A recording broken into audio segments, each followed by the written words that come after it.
Dear 8th class, कैसे हैं आप सब।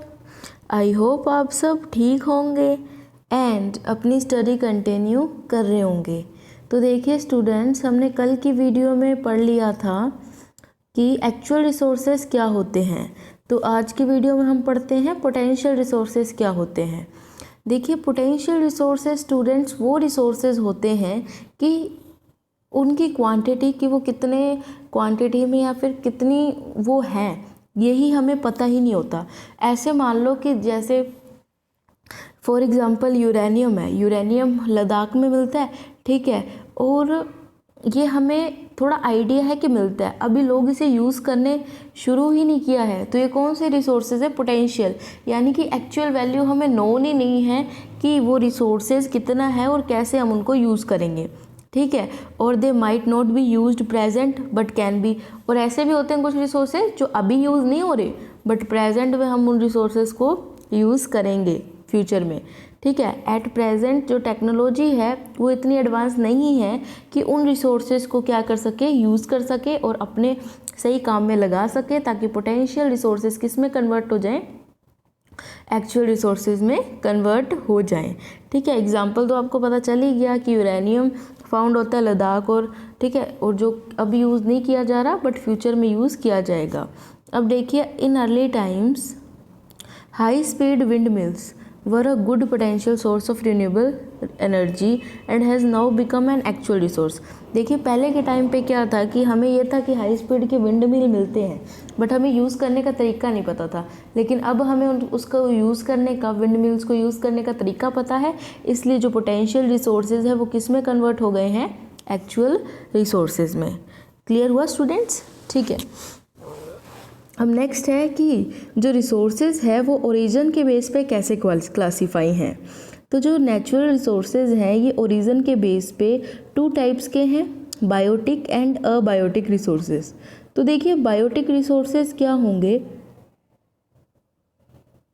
बायोटिक रिसोर्सेज वो रिसोर्सेज होंगे जो हमें लिविंग ऑर्गेनिज्म से मिलते हैं, ठीक है। एग्जाम्पल है जैसे प्लांट्स जो हमें, ठीक है, फ्रॉम विच वी ऑब्टेन, जहाँ प्लांट से हम क्या ले सकते हैं, सीरियल ले सकते हैं, फ्रूट्स, वेजिटेबल्स। मतलब क्या है कि बायोटिक रिसोर्सेज वो होते हैं जो हमें लिविंग ऑर्गेनिज्म से मिलते हैं। फिश और अदर एनिमल्स जो होते हैं वो भी क्या करते हैं, बायोटिक रिसोर्सेज ही कहे जाते हैं, ठीक है स्टूडेंट्स। आई होप आपको बायोटिक रिसोर्स भी समझ आया होगा।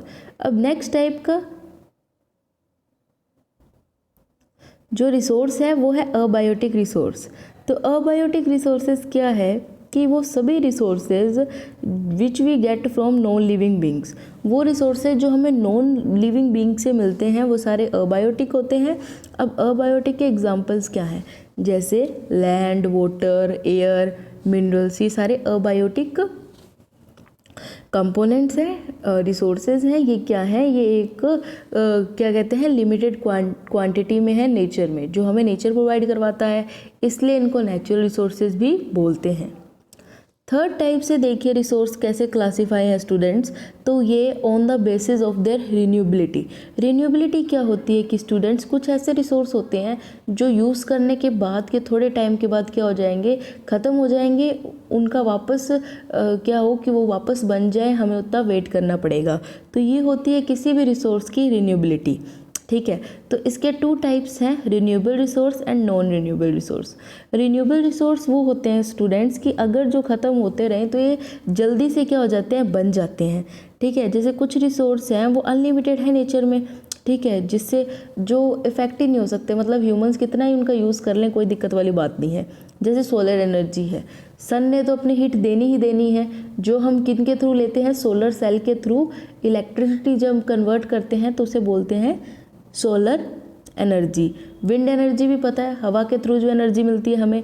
टाइडल एनर्जी क्या होती है कि ओशियंस हैं, ओशियंस में जो ये टाइड्स उठती हैं उनसे जनरेट होने वाली एनर्जी क्या हुई, टाइडल एनर्जी। तो इस टाइप से जो एनर्जीज हैं कई जो हैं जो रिन्यूएबल रिसोर्सेज हैं, ठीक है।